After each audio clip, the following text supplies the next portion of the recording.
Culture Média, Philippe Vandel. J'ai une question, vous avez aimé la guerre TF1 Orange, vous avez aimé la baston Canal plus TF1, vous allez adorer le nouveau feuilleton qui déchire les médias français.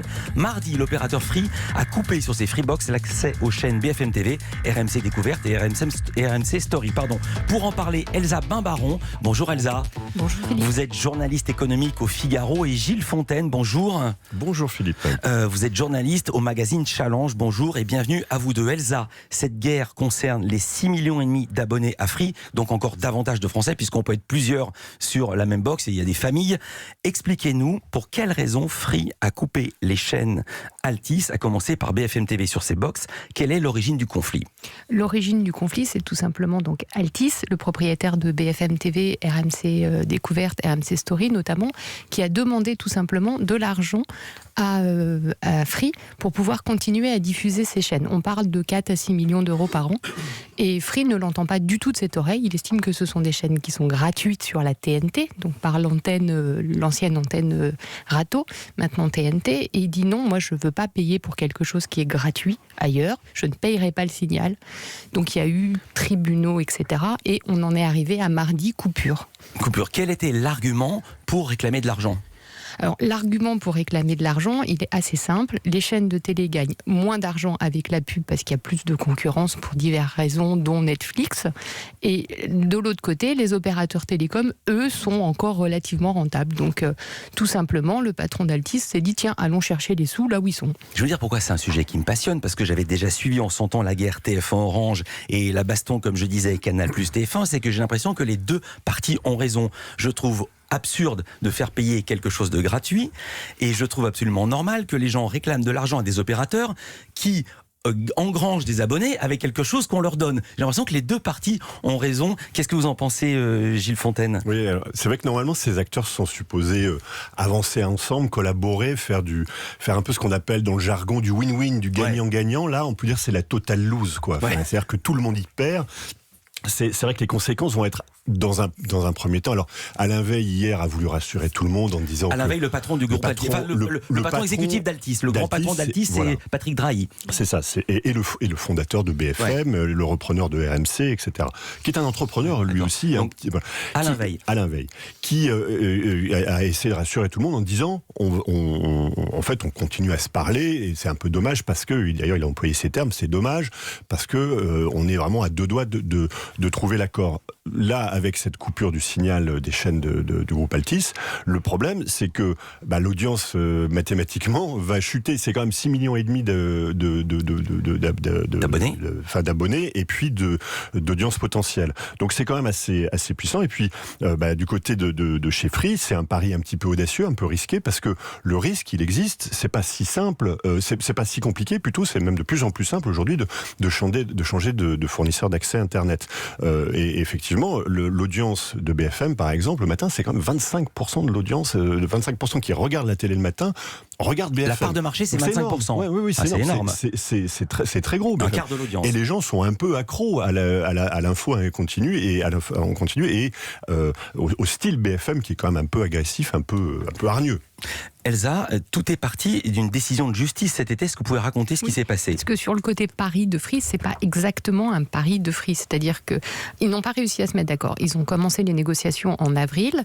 On a un peu une lutte de personnalité aussi, puisqu'on a évoqué le nom d'Alain Veil. Mais au-dessus d'Alain Veil, il y a Patrick Drahi qui détient Altice. En face, il y a Xavier Niel qui détient Free. Et en résumé, ils sont pas hyper copains les deux. Donc ça n'arrange pas, ça fluidifie pas le dialogue, on va dire. Ouais. Et donc, en avril, négociation, ils sont allés jusqu'à appeler le Conseil supérieur de l'audiovisuel pour faire arbitre. Le machin a échoué. En juillet, ça s'envenime. Le tribunal de grande instance de Paris est saisi et fin juillet on a eu 2 décisions. Le Conseil supérieur de l'audiovisuel en gros autorise les chaînes gratuites à demander une rémunération, mais autorise aussi les opérateurs à plus diffuser s'ils veulent pas payer. J'ai le texte exact, c'était le 31 juillet, le Conseil supérieur de l'audiovisuel a estimé que Free peut, je cite, librement refuser de reprendre les chaînes BFM TV, RMC Découverte et RMC Story et leurs services associés. On n'a pas encore parlé de ce services, on en parlera encore le Catch TV et le replay. Et ça, c'était pour le CSA. C'était côté CSA. Et côté tribunal de grande instance, il y a une décision du 26 juillet qui dit si Free continue de diffuser sans avoir d'accord avec BFM, on est en violation du droit de la propriété intellectuelle. Donc c'est 100 000 € d'astreinte par jour et par chaîne. C'est-à-dire que si Free n'avait pas coupé le signal, c'était 300 000 €. En gros, en 13,5 jours, il aurait payé les 4 millions. Donc le calcul est vite fait. Il valait mieux couper dans ces cas-là s'il n'y avait pas d'accord. C'est grave ce qui se passe. J'ai lu ce matin dans un journal très bien informé, Le Figaro, pour ne pas le citer, sous votre plume, c'est un séisme pour le monde de l'audiovisuel. À ce point, je ne vous demande pas de commenter l'article d'Elsa, mais c'est vraiment un séisme. Il y a deux choses. D'abord, et Alain Veil l'a bien précisé aussi, et je pense que tous les acteurs sont d'accord pour le dire, il y a une vraie transformation de l'univers à la fois des télécoms et de l'univers des médias, les acteurs historiques que sont TF1, France 2, et puis les nouveaux arrivants comme BFM, RMC et autres, sont confrontés aujourd'hui à la concurrence des géants du digital. On parle de Netflix, mais il y en a d'autres, Amazon, Google bientôt, avec YouTube, etc. Donc le problème, c'est que la bonne vieille chaîne à papa, ce modèle-là, aujourd'hui, il est même complètement dépassé. C'est-à-dire ce fameux modèle linéaire où on diffuse un flux de programmes, ça, on en revient un petit peu. Et c'est pour ça que aujourd'hui, les chaînes Altice en fait partie, mais tous les grands acteurs aujourd'hui essayent de mettre en avant effectivement ces fameux services à valeur ajoutée, notamment la rediffusion de programmes, la diffusion de films, de télé, d'émissions, de feuilletons, etc. Le problème de BFM, c'est que peu de gens regardent de l'information en continu en replay. Vous voyez ce que je veux dire? Vous ne rentrez pas chez vous le soir en disant tiens, je vais regarder BFM de ce matin. Oui, déjà même à midi, le journal de 7h est caduc, et tant mieux, ça prouve qu'ils font des bons journaux. Voilà, et donc c'était un petit peu l'argument de Xavier Niel, en disant moi je comprends cette révolution, mais par contre je vois pas ce que m'apporte le fameux service à valeur ajoutée de BFM, parce que personne va l'utiliser. Je le comprends pour TF1, parce que TF1 avait eu la même bagarre avec tous les opérateurs et M6 dans la foulée il y a un peu plus d'un an, Elsa l'a souligné. Finalement, tous ces acteurs ont trouvé un argument. Alors là où ça va se choquer, un arrangement, un argument et un arrangement. Ils ont trouvé ils ont eu des arguments et puis ils ont trouvé un arrangement. Et effectivement, Philippe, in fine, les gens s'arrangent. Le problème, c'est que une fois que l'histoire, et si elle se règle dans les prochaines semaines, il faut l'espérer pour les deux acteurs finalement. Mais si ça s'arrange, derrière il y a Orange qui arrive, parce que Orange n'a pas encore négocié non plus avec Free. On va raconter avec Altice. On va raconter les perspectives de cette bagarre dans la deuxième partie de ce débat. Juste pour finir là-dessus, qu'est-ce qui va se passer maintenant selon vous? D'ailleurs, j'aimerais comprendre, vous me l'avez dit, mais j'ai pas tout à fait pigé, pourquoi n'arrive-t-il pas à s'entendre, alors que Canal+ et TF1 se sont entendus, alors que TF1 et Orange se sont entendus? C'est pas non plus des enfants de cœur, c'est pas non plus, ils passent pas tous leurs vacances ensemble, il y en a certainement qui se détestent, je vois votre sourire que vous êtes d'accord avec ce que je viens de dire. Donc pourquoi cette fois-ci ça achoppe, alors que les autres fois, ils avaient tous réussi? Alors les autres fois, ça avait aussi achoppé, parce qu'on se souviendra peut-être que Canal avait aussi coupé TF1 pour ses abonnés, ceux qui recevaient pendant quelques jours, effectivement.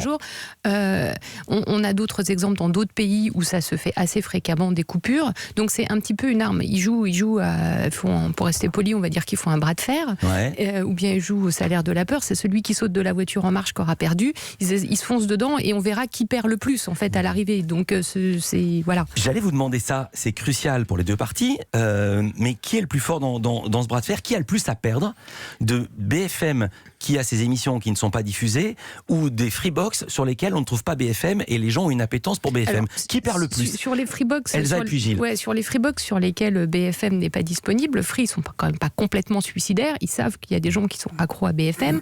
Grosso modo, on dit que ça fait 1 million à 2 de personnes qui regarderaient donc BFM via une Freebox, en faisant des ratios. Il reste une solution pour regarder BFM sur sa Freebox. Déjà, vous pouvez brancher la Freebox sur l'antenne TNT.